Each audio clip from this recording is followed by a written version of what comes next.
성도님들 안녕하십니까? 한국베델교회 조대웅 목사입니다. 오늘도 창세기 말씀을 읽으면서 그 내용을 상고하자 합니다. 기도하겠습니다. 하나님 아버지, 주의 말씀을 읽을 때 우리와 함께 해주시옵시고 성령님의 감동 감화로 주의 말씀을 깨달아 알도록 은혜를 더해 주옵소서. 예수님 이름으로 기도드립니다. 아멘. 찬송가 457장 찬송 드리겠습니다. 457장입니다. 주의 곁에 있을 때 마음이 든든하오니 주여 나를 생전에 인도하여 주소서. 주여 너를 인도하소서. 빠른 세상 살 동안 주여 인도하소서. 피난처인 예수여 세상 물결로 할 때 그 신은혜 베푸사 나를 숨겨주소서. 주여 너를 인도하소서. 빠른 세상 살 동안 주여 인도하소서. 세상 풍파 지난 후 명랑한 그 나라와 눈물 없는 곳으로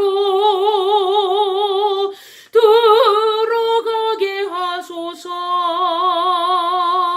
주여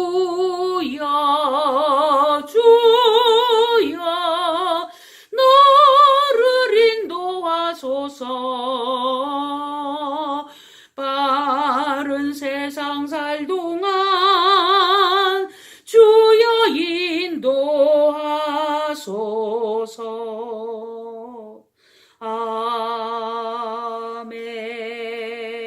아멘.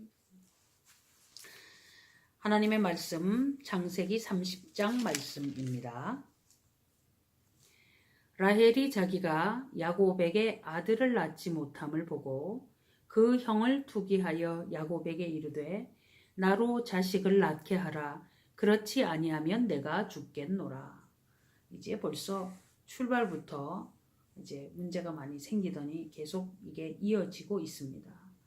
지금 한 남자에게 자매가 혼인을 함으로 둘 관계도 어려워지고 지금 굉장히 심각한 상황이 벌어지죠. 이제 이런 것들이 이제 논란과 분란의 불씨가 됩니다.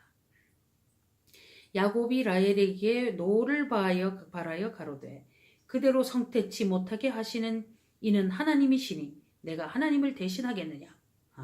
이런 이야기를 합니다. 라헬이 가로되 나의 여종 비라에게로 들어가라.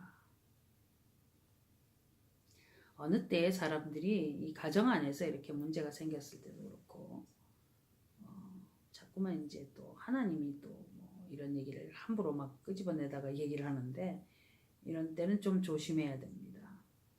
하나님 이야기를 아무 때나 그렇게 하는 것 조심해야 됩니다. 그래서 그 여종에게 들어가라. 오랜 전에 추억이 생각나죠. 사라가 하갈에게 들어가라. 그래서 아이를 낳아서 그 아들을 낳아서 내 아들을 만들 거다. 사회문화 풍토인지 모르지만 오늘날 우리가 도저히 그건 이해가 안 됩니다. 이것은 무슨 씨바지도 아니고 그죠? 이런 일은 있어서는 안 될 문제입니다. 그가 아들을 낳아 내 무릎에 두리니 그러면 나도 그를 인하여 자식을 얻겠노라 하고 그렇게 해가지고 그게 이제 출생의 비밀이 되고 그 아이가 태어나서 이제 자라다가 엄마인 줄 알았는데 알고 보니까 뭐 아니고 뭐 이런 일 우리가 뭔가 좀 상상하겠죠. 그리고 그런 아이들이 마음속에 병이 있어요. 삐딱합니다. 마음이 서글프고 뭐 성격 따라서 갖가지가 나타날 겁니다. 뭐 집을 뛰쳐나간다거나 뭐 비행 청소년이 된다거나. 그 시녀 비라를 남편에게 첩으로 주매 야곱이 그에게로 들어갔더니 비라가 잉태하여 야곱에게 아들을 낳은지라 라헬이 가로되 하나님이 내 억울함을 푸시려고 내 소리를 들으사 내게 아들을 주셨다 하고 이로 인하여 그 이름을 다한이라 하였으며 라헬의 시녀 비라가 다시 잉태하여 둘째 아들을 야곱에게 낳음에 라헬이 가로되 내가 형과 크게 경쟁하여 이기었다 하고 그 이름을 납달리라 하였더라. 이 여인이 착각에 빠져도 좀 한참 빠진 것 같은데 형과 경쟁하여 아이를 둘 낳았다고 이겼다.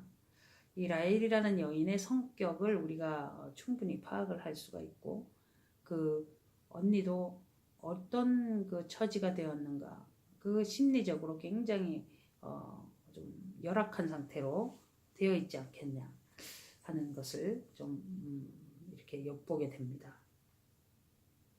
레아가 자기의 생산이 멈춤을 보고 그 시녀 비라를 취하여 야곱에게 주어 첩을 삼게 하였더니 어이쿠 이제 일이 또 더 벌어집니다.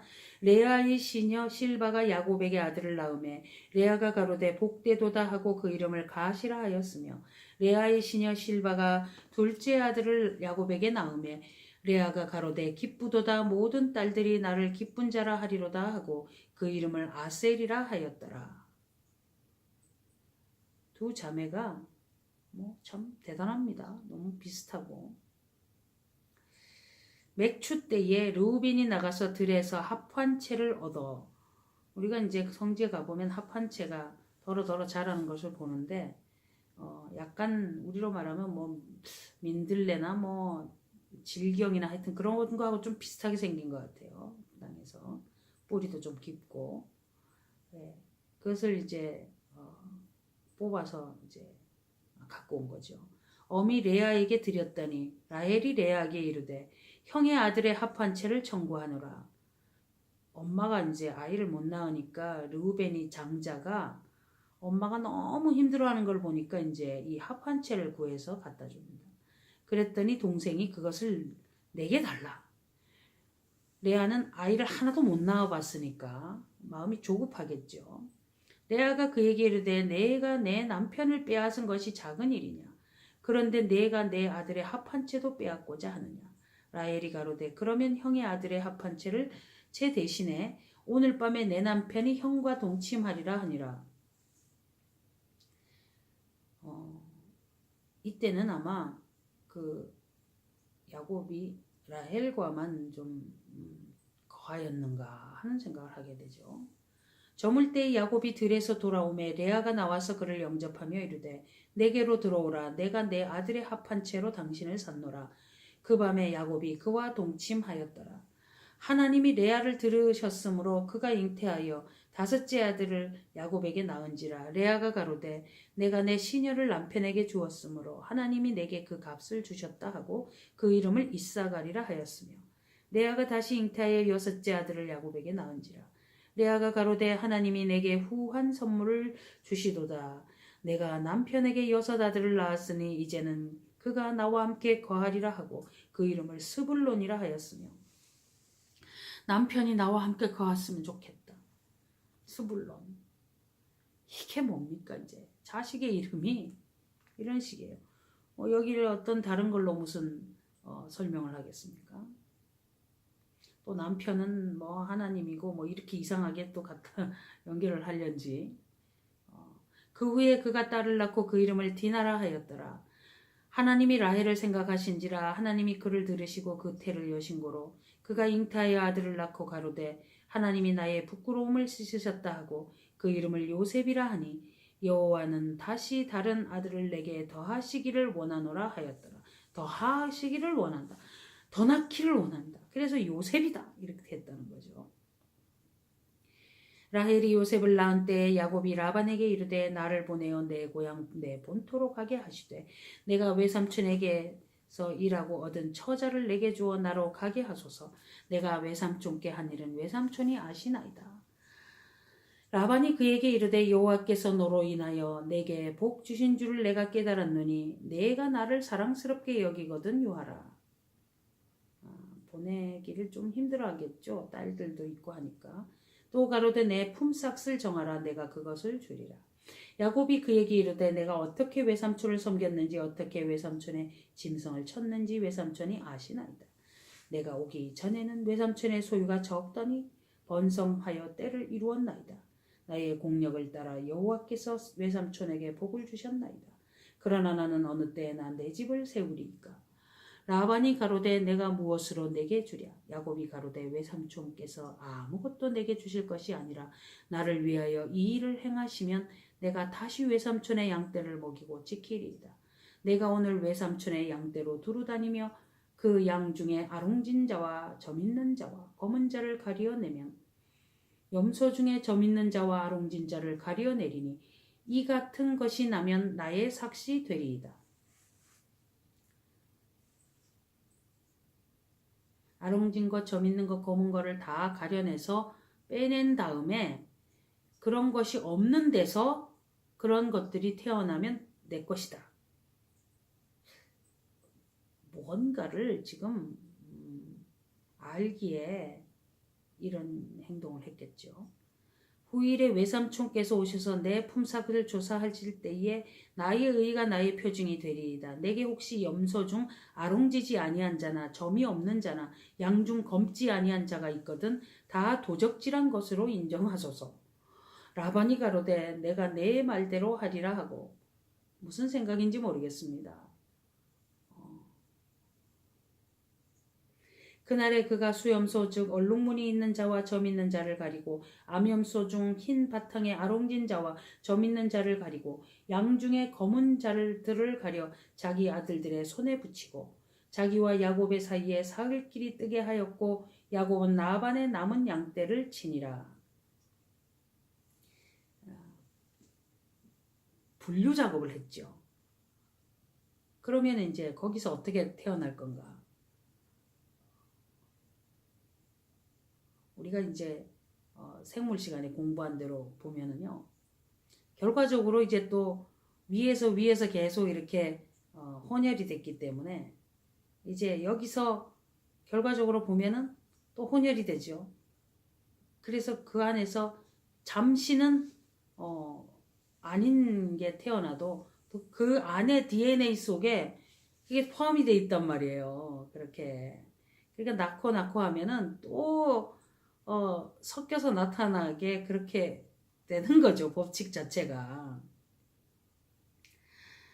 37절 야곱이 버드나무와 살구나무와 신풍나무의 푸른 가지를 취하여 그것들의 껍질을 벗겨 흰 무늬를 내고 그 껍질 벗긴 가지를 양떼가 와서 먹는 개천의 물구유에 세워 양떼에 향하게 하며 그떼가 물을 먹으러 올 때에 새끼를 베니 가지 앞에서 새끼를 뱀으로 얼룩얼룩한 것과 점이 있고 아롱진 것을 낳은지라.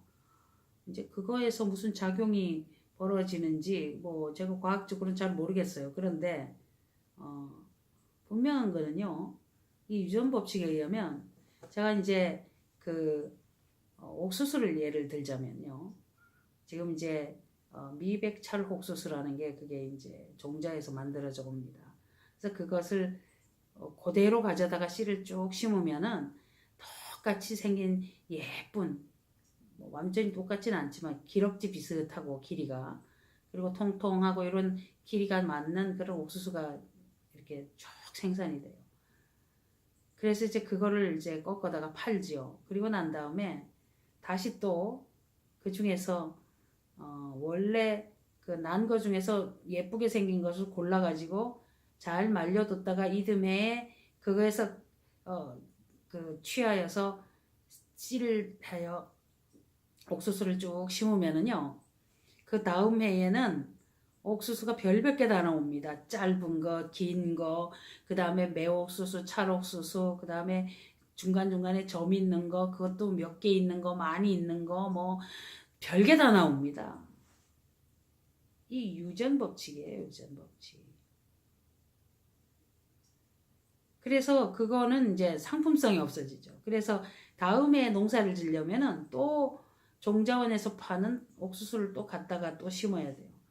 그러면은 그거는 심어 놓으면은 또 역시 이제 예쁘게 또 나오죠. 그 중에 또 하나를 취해서 그 옥수수 알을 빼서 이렇게 이듬해 심으면은 그게 또 갖가지가 또 나옵니다. 나뭇가지를 갖다 놔서 그렇게 태어나는지 몰라도 그렇게 태어나게 돼 있다는 거죠. DNA가 반복되니까. 40절이죠. 야곱이 새끼 양을 구분하고 그 얼룩무늬와 검은 빛 있는 것으로 라반의 양과 서로 대하게 하며 자기 양을 따로 두어 라반의 양과 섞이지 않게 하며 실한 양이 새끼 뵐 때에는 야곱이 개천에다가 양떼의 눈앞에 그 가지를 두어 양으로 그 가지 곁에서 새끼를 베게 하고 약한 양이면 그 가지를 두지 아니하니 이러므로 약한 자는 라반의 것이 되고 실한 자는 야곱의 것이 된지라. 이에 그 사람이 심히 풍부하여 양떼와 노비와 약떼와 나귀가 많았더라. 야곱이 부자가 됐어요. 이런 아이디어로. 근데 이제 이것이 정말 물론 계약을 그렇게 했지만은 정당한가 아닌가에 대한 것은 또 이제 따져볼 일은 또 있습니다. 윤리 도덕적으로나 사회적으로 무슨 어떤 계약 관계에는 문제가 없는지 몰라도 과연 이제 이것이 옳은 생각이냐 제스처인가 이런 것을 또 생각을 해보게 되죠. 과연 이것이 도대체 어떤 모습인가. 그렇게 봤을 때 무엇이 옳은지 그른지에 대한 것도 분별을 해야 되겠죠. 우리가. 어찌되었든지 간에 많아지면 하나님이 도와주셨다 이렇게 보기에는 좀 물음표입니다. 우리가 어떤 행동을 하면서 부자가 될 수 있잖아요. 근데 그것이 다 하나님이 주셨냐? 그렇게 쉽게 이야기하기가 어렵다는 거예요. 지금 이런 걸 볼 때도 야곱이 복을 받아서 이랬다. 그럴까요? 이런 일들에 대해서 계속 우리가 관점을 거기만 가지면 안 되는 거죠. 이게 뭡니까? 인생사에 있어서 이런 인간이 이렇게 살고 이런 행동을 하고 이런 것들을 해왔다 하는 거를 그냥 쭉 써놓은 것을 보고 읽으면서 이런 것들이 과연 하나님 앞에서 바람직한가 옳은가 그런 거 연구하면서 보고 이것에 대해서 어떻게 할까 이렇게 해나가는 게 아니라 무조건 좋게만 자꾸 이렇게 뭐 하나님이 복을 주셔서 많아졌고 이거는 조금 위험합니다. 그래서 우리가 무조건 뭐 많고 크고 이러면 복이라 생각하는 개념은 그거는 버려야 돼요. 최고, 최대, 최초 이런 거 너무 따지면 안 됩니다. 무엇을 최초라고 말하는데 해 아래 새 것이 없다고 그래서 옛날에 누가 그걸 또 했는지 모릅니다. 우리가 전수조사를 해서 다 알아야 내가 그 중에서 첫 번째 먼저였다는 걸 알 수가 있죠. 과거, 현재, 미래 미래는 빼고 과거, 현재 전체 중에서 그렇게 한 사람이 내가 처음이라는 것을 알려면 전부를 알아야지 처음인 줄 아는 거예요. 누군가가 나보다 더 빠른 사람이 있을 수가 있고 또 역사 속에서 또 있을 수가 있단 말이에요. 그래서 최초라는 말을 함부로 하기 어렵습니다. 꼭 최초라는 거를 확실히 할 수 있는 것은 있어요. 그건 분명히 있습니다. 뭐냐? 뭐 이를테면은 뭐 A라는 물건을 회사에서 만들었는데 그 물건을 최초로 누가 샀다. 그런 건 있어요. 그렇죠? 최대. 하여튼 동양 최대의 교회가 한국에 있다. 그런 게 무슨 큰 자랑거리입니까? 건물이 큰 게 무슨 의미가 있고 사람이 숫자가 많이 모였어. 많이 모여서 뭐 했느냐? 다다익선이냐? 하여튼 어떤 관점이나 이런 거에서 그런 숫자적인 측면 이런 거 너무 고민하는 것도 또 문제가 있어요. 또 최고. 성경에 보면요. 최고가 되라는 말은 잘 없어요. 낮아지라, 겸손하라, 말석에가 앉아라, 자기를 낮추어라, 겸손해라 이런 것 많아도 최고가 되라. 근데 하나님이 어떻게 하면 최고가 되게 하신다는 말은 있어요. 그건 뭐 어디에 있습니까? 말씀대로 살 때 하나님이 머리가 될지언정 꼬리가 되지 않게 한다. 그 말씀이 있습니다. 세계 모든 민족 위에 뛰어나게 한다. 그건 있습니다. 어떻게 될? 말씀대로 살면 그렇게 된다고 돼 있지. 그렇게 하고 그렇게 된 사람은 또 그걸 최고라고 내세우지도 않고 겸손해져요. 그런데 이상하게 그런 걸 끄집어내서 자꾸 자기를 내세우려는 사람들은 자기 우상 섬기는 사람. 그래놓고는 또 그것이 부끄럽고 약간 조금 이렇게 할까봐 뭐 하나님이 뭐 하셨다 뭐 이렇게 하면서도 또 자기를 내세우려고 하고 그 속성을 본인이 알 거예요. 끊임없이 속에서 솟아오르는 거. 자기 이름 내려고 하는 거. 이거 바벨탑 쌓는 거예요, 이게. 그런 행태들이 속에서 없어져야 될 겁니다. 그리고 교회들끼리 경쟁하고 뭐 그 안에서 뭐 누가 뭘 더 많이 했고 적게 했고 뭔 의미가 있습니까? 하나님이 어떻게 평가하실까가 중요하죠. 그렇게 해서 가치관을 흐려놓고 엉망을 해놔서 진실로 어떤 것이 옳은지 그른지에 대하여 생각할 때에 사람들로 하여금 분별력을 잃도록 만들어 놓은 거죠. 그런 것을 획책했던 사람들을 다 회개해야 될 겁니다. 진짜 부흥은 뭐냐? 성경의 부흥이란 단어는요. 하나님이 하실 일을 하세요. 이제 그렇게 할 때 하박국의 부흥이 나왔고 진짜로 교회가 발전하고 성장하고 부흥하는 진실은요. 정말 하나님의 말씀에 온전히 가는 그런 사람들로서 자꾸만 만들어져 가는 게 그게 부흥이죠.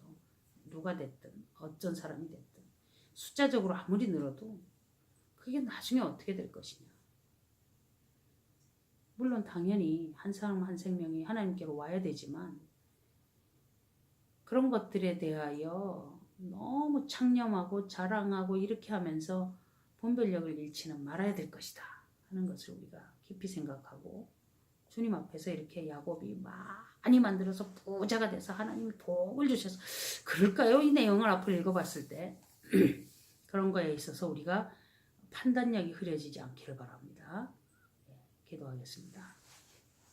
하나님 아버지 우리가 한 일, 우리가 나타난 일, 결과적으로 된 일이 모두 다 하나님께서 무조건 잘되게 하신 것인지 분별하고 그 목적이 수단을 정당화하지 않게 되기를 바랍니다. 아버지 하나님 우리 믿음의 사람들이 행보를 할 때 무슨 의미를 가지고 하나님 뜻에 합당한 길인지 분별 없이 살아가다가 고단하고 고달프게 되는 인생의 모습을 봅니다. 야곱의 인생이 그리 고단하고 그렇게 속이는 자가 되다 보니 속아서 이렇게 4명의 부인을 거느리며 수많은 자녀를 낳고 그 가정 속의 불화와 고통 속에서 번뇌하며 사는 이 복잡함 속에서 그저 하나님의 인도함 없이 어떻게 살았을까 하는 참 암담함을 봅니다. 아버지 하나님 각 가정마다 하나님께서 허락하심과 아닌 것에 분별이 있기를 원합니다. 주님 늘 지켜주시고 불쌍히 여겨 주옵소서. 혹여 이 본을 잘못 보아서 일부 다처제나 하는 것을 옳다고 생각하는 엉뚱한 생각은 하지 않도록 도와주시옵시고 그러한 것들을 속아서 거짓말을 하는 잘못된 종교들의 그런 거짓말에 속지 않도록 은혜 주시옵시고 하나님께서 해놓은 제도가 아닌 사람의 생활 속에서 생긴 이렇게 깨어진 이상한 관계를 우리가 정당하다고 보지 않도록 하나님 은혜를 주시옵시고 누구를 정죄할 것이 아니라 각자의 삶 속에서 하나님 아버지 앞에서 바로 판단하고 잘못된 것들을 분별하여 그리 행하지 않게 되도록 인도해 주시옵소서. 욕심을 부리면서 어려움을 겪지 않도록 주님 은혜를 주시옵소서. 예수님 이름으로 기도드립니다. 아멘. 네, 하나님 말씀을 이렇게 읽어보았습니다. 감사합니다.